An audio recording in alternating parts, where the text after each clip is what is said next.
último módulo del curso de métodos cuantitativos 1, vamos a abocarnos en este tema de los diseños no experimentales.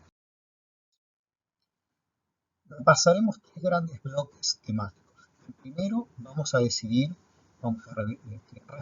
cuáles son los objetivos que orientan un diseño metodológico y ubicar ahí a qué le vamos a llamar diseños no experimentales. En segundo lugar, vamos a abordar un grupo de diseños no experimentales en los cuales sí hay una hipótesis causal y luego vamos a finalmente abordar diferentes tipos, la gran variedad, y vamos a tratar por un orden, entre diseños descriptivos, es decir, en los cuales no hay como objetivo hacer inferencias causales. Comencemos con objetivos y diseños metodológicos en términos más generales. Nosotros vamos a decir o recordar que partimos en tres niveles en la organización del diseño metodológico. En primer lugar, tenemos preguntas de investigación.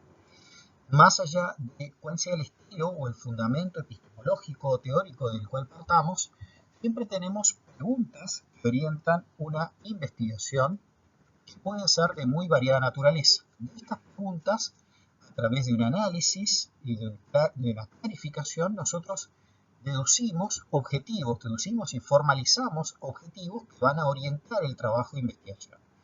Para ser temáticos y para poder ordenarnos mejor, vamos a decir que esos objetivos son de dos tipos. O hay objetivos descriptivos o hay objetivos explicativos. Los autores van a señalar que cuando hay objetivos explicativos, también hay objetivos descriptivos, pero no a la inversa. Dentro de los objetivos descriptivos o dentro de los explicativos, nosotros tenemos luego pretensiones, es decir, vamos a hacer inferencias a partir del material empírico que buscamos y esas inferencias van a tener que dar cuentas, garantizar validez de la medida y validez externa en el caso de los objetivos descriptivos y validez interna, validez de la medida o validez externa en el caso de los objetivos explicativos. Como vemos ya, el diseño de una investigación que tiene preguntas y objetivos explicativos resulta ya de por sí más complejo que el diseño de una investigación de objetivos descriptivos. Sin embargo, y que tiene que quedar claro, no siempre debe buscarse una investigación con objetivos explicativos y muchas veces ni siquiera tiene sentido por variados motivos que vienen en el caso. Veamos en este gráfico otra forma de representarnos el ordenamiento de los objetivos en el cual un investigador debe luego apoyarse para diseñar metodológicamente su investigación. Podemos pensar que las valideces que venimos trabajando continuamente, la externa, la interna y la de medida, conforman un espacio tridimensional, cada una de ellas siendo un eje o vector de ese espacio.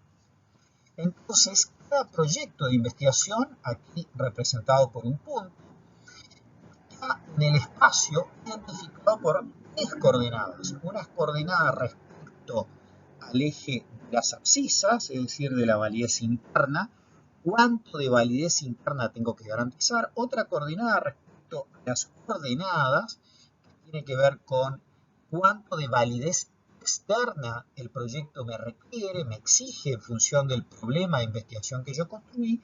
Y finalmente, una coordenada que me define cuánto de validez de la medida, validez de constructo, validez de contenido, necesito yo garantizar de acuerdo a las preguntas y objetivos. Entonces, un proyecto de investigación se posiciona en este espacio tridimensional en un punto en el cual tiene a su vez determinados requerimientos de validez externa, validez interna y validez de la medida que van a configurar, van a plantearle requisitos después a todas las demás decisiones de diseño metodológico.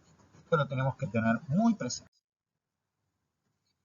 Siguiendo con esta línea de razonamiento, en la medida en que uno tiene claro el posicionamiento del proyecto, tenemos claro que hay una de las valideces de las tres que va a tener prioridad. Entonces podemos tener diseños que priorizan la validez de medida, la validez externa o priorizan la validez externa y es el primer renglón de este esquema que estamos presentando aquí. De cada una de las tres valideces salen dos columnas que responden básicamente a la segundo criterio de validez que se prioriza desde la principal. Puedo ser yo validez de la medida, puedo priorizar la externa en segundo lugar o priorizar la interna. Lo mismo para la validez interna, puedo priorizar la validez de la medida o la externa, y la externa puedo priorizar la validez interna o la medida. O sea, hay un ordenamiento que después me permite tomar decisiones a la hora del diseño. Vamos a entrar ahora a diseños, donde hay una hipótesis causal, es decir, es un diseño que tiene un objetivo explicativo y que por tanto ha priorizado la validez interna. Sin embargo, es impracticable un diseño experimental o cuasi experimental tal como lo hemos pensado nosotros. ¿Qué es lo que hace impracticable un diseño experimental o cuasi experimental? Bien, primero que nada, partamos del hecho de que la pregunta de investigación da lugar a una hipótesis, es decir, una respuesta conjetural a esa pregunta o preguntas, y esas hipótesis requieren para su respuesta otorgar garantías de validez interna. Frente a esta situación, puede ocurrir que resulta impracticable, imposible manipular la causa. Vamos a ordenarnos y decir que hay tres razones fundamentales: una restricción teórica, una restricción ética y una restricción metodológica, o varias restricciones metodológicas. No nos vamos a ocupar del primer ni segundo punto, vamos a entrar a la restricción metodológica. Los otros dos deberían ser cursos de epistemología o de ética de la investigación de los que se ocupen. Está recomendada en la bibliografía de los capítulos de Scheidt, Cook y Campbell 9 y 10, donde se profundizan en estos aspectos éticos. Problemas metodológicos pueden existir que nos hacen impracticable manipular la variable causal o medir la variable causal o la Y. Básicamente tenemos cuatro grandes problemas. En primer lugar, lo que podríamos llamar, utilizando un término de la estadística multivariada, una multicolinealidad, endogeneidad fuerte de la variable X con las variables confusoras, las variables antecedentes o las variables ortogonales. Es decir, las hipótesis alternativas o de covariaciones que yo identifico conceptualmente en mi revisión teórica, da lugar a que esas variables estén fuertemente correlacionadas entre sí. Puede suceder que la instrumentación de la variable causal no sea uniforme. En tercer lugar, podemos enfrentar problemas de mortalidad. Y en cuarto lugar, podemos tener problemas de invalidez de la medición de Y. Examinemos estos puntos. Multicolinealidad quiere decir, como ya adelantamos, una correlación entre la variable X, en principio la que nos interesa, con una o varias, mejor dicho, con varias variables confusoras o antecedentes u ortogonales. Es decir, por ejemplo, cuando se pone en marcha una innovación pedagógico-didáctica, un método nuevo de enseñanza, lo que está claro cuando se diseña y cuando se implementa, que el método no depende solamente del método. Cuando uno pone en marcha un método, elige un docente, elige un salón, elige materiales didácticos, elige tiempo para llevarlo adelante, y además están relacionados con todo esto los tamaños de los grupos. Por ejemplo, métodos didácticos innovadores requieren para su implementación un tamaño reducido del grupo. En consecuencia, no se va a poder separar el efecto del nuevo método del efecto del tamaño del grupo, sabiendo que el tamaño del grupo es una variable crucial en los aprendizajes a todos los niveles de la enseñanza.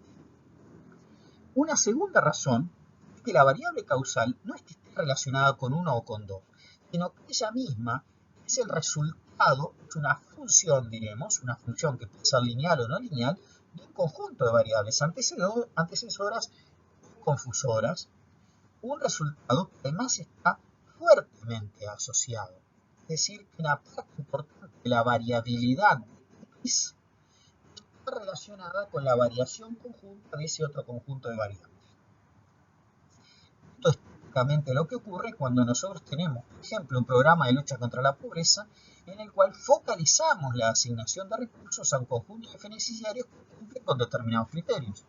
Si el programa está bien hecho, Si la focalización es correcta, si en el campo logramos alcanzar a todos los que teníamos que alcanzar y dejar fuera a los que no debían estar, entonces va a ser muy difícil que logremos encontrar clones, como decíamos en el video pasado en relación a los cuatro instrumentos.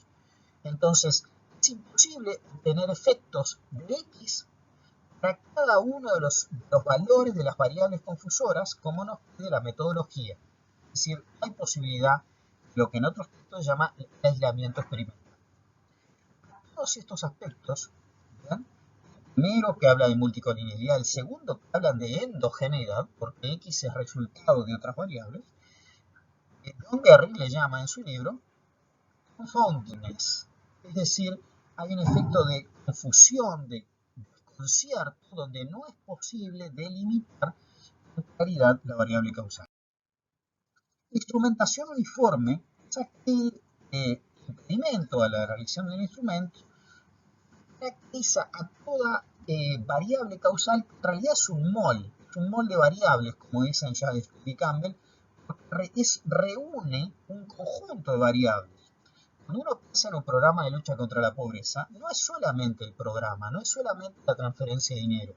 Es la transferencia de dinero, es el bono escolar, es una prestación en términos monetarios, es un paquete de ayuda en materiales para la vivienda, es decir, todos los programas contemporáneos de la pobreza se llaman, se autodefinen como integrales y por tanto constituyen un conjunto de componentes. Y es muy difícil, ¿bien?, poder separar uno de otro, y peor aún, puede ser muy difícil porque algunos de estos paquetes de beneficencia son recibidos por unos sujetos y otros no. En consecuencia, no todos los individuos tratados reciben los mismos beneficios del programa. Entonces resulta muy difícil hablar de uniformidad de tratamiento. Otro problema de la uniformidad del tratamiento tiene que ver cuando los componentes no se ponen en marcha en la misma época. Lo decíamos, por ejemplo, cuando hacíamos un laboratorio el otro día, hablando de esas 4 grandes reformas que había instrumentado el Ministerio del Interior para el patrullaje y policiamiento en Montevideo, donde 2 medidas habían sido instrumentadas en torno a un año, un mes, y 6 u 8 meses después los mismos barrios reciben otras medidas. Pero si uno las toma en conjunto, suponiendo que conforman una unidad, que son indisociables una con otra, cuando es un supuesto podría ser muy discutible e inclusive podría ser falseado. En consecuencia, no tenemos una instrumentación. El tercer problema es de la mortalidad, es decir, tenemos una reducción en el número de unidades siendo medida entre la primera de las mediciones y las subsiguientes que se hagan. La mortalidad es un factor de invalidez interna, recuerden, porque para ese conjunto va a haber datos perdidos a partir de cierto momento, o datos faltantes o missing values, como se le llamen.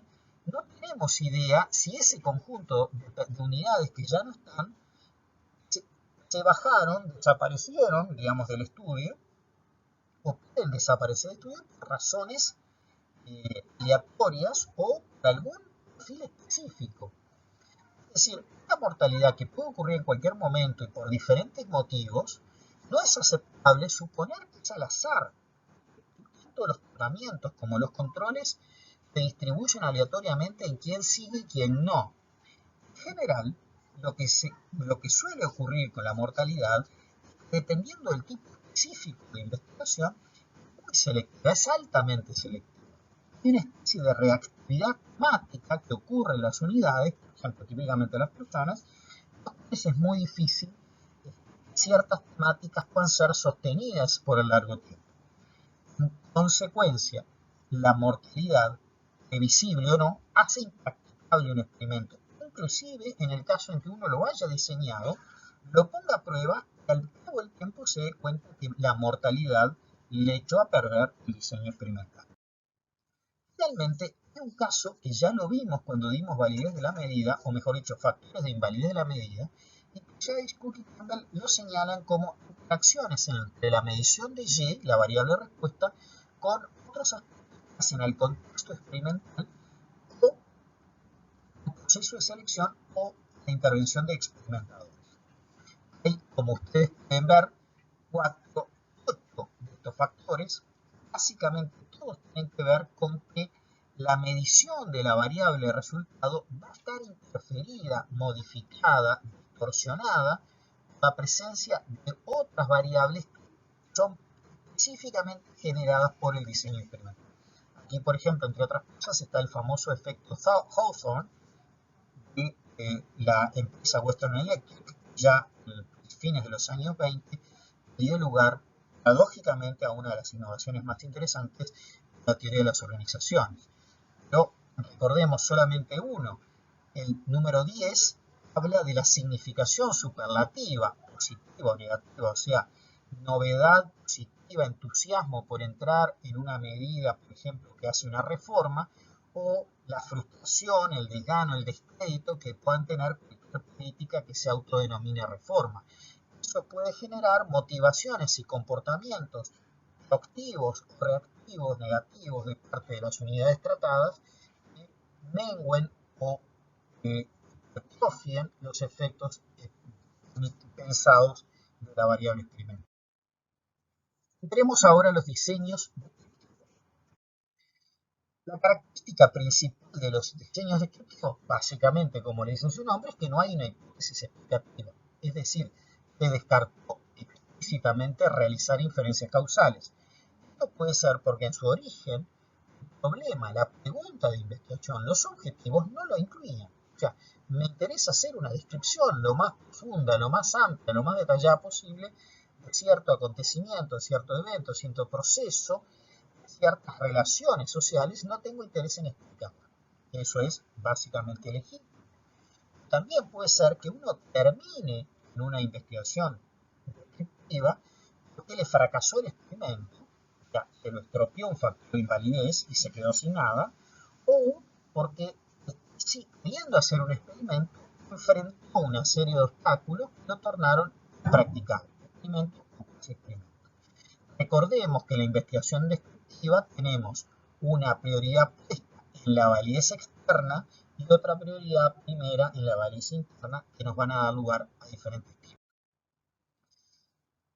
Dentro de los objetivos descriptivos, nosotros podemos tener una gran distinción entre aquellos que son o se llaman transversales o cross-section y aquellos longitudinales. Esta clasificación entre objetivos descriptivos, que no es solamente para ellos, recordemos que diseños experimentales cross-section y longitudinales, y lo mismo cuasi experimentales que son cross-section o longitudinales.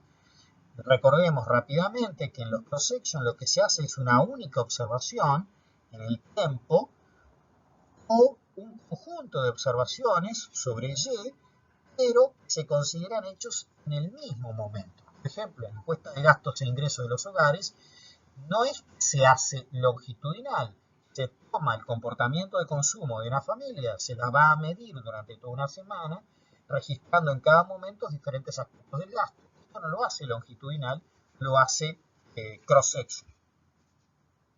Los estudios longitudinales, por ejemplo, pueden ser aquellos que se hacen a la trayectoria, digamos, a la evolución de un individuo, por ejemplo, enfermo de COVID, para registrar los signos vitales que día a día va teniendo, por ejemplo, la fiebre, la evolución de la enfermedad, si presenta tos, si presenta otras alteraciones orgánicas, etc. Y bueno, obviamente hasta que el individuo concluye la enfermedad, ya sea por alta o fallecimiento.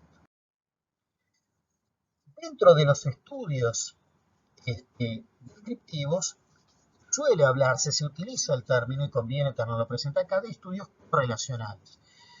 Que lo que hacen básicamente, dado que no pueden hacer, de hecho muchos estudios que se iniciaron como causales terminan en correlacionales, porque básicamente es lo único que pueden hacer, porque no pueden hacer los controles que quisieran hacer inferencias causales y descartar las hipótesis rivales. Entonces se manejan con correlaciones. Ojo, que aquí correlaciones quiere decir no solamente la correlación R de Pearson, asociar, trabajar con una matriz de correlaciones, sino quiere decir que son correlacionales también aquellos que usan técnicas estadísticas multivariadas, un modelo de regresión lineal o no lineal, ecuaciones estructurales, análisis factorial, en fin, un conjunto de técnicas estadísticas, todas ellas en el fondo además basadas en la matriz de correlaciones, de varianzas y covarianzas. Dentro de los objetivos descriptivos tenemos, recordemos, una prioridad en la validez externa.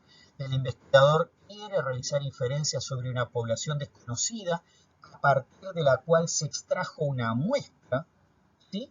Entonces a mí lo que me interesa es ver cómo se distribuyen las variables en la población, o sea, conocer las distribuciones de la población teniendo como materia prima, como evidencia, la muestra.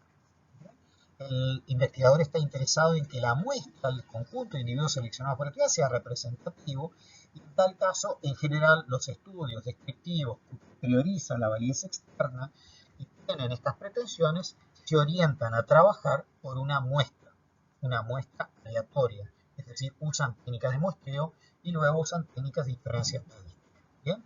Recomendemos que la lectura o la relectura del libro de Quintia Geniberva, el capítulo de inferencias descriptivas, para ver cuál era la idea.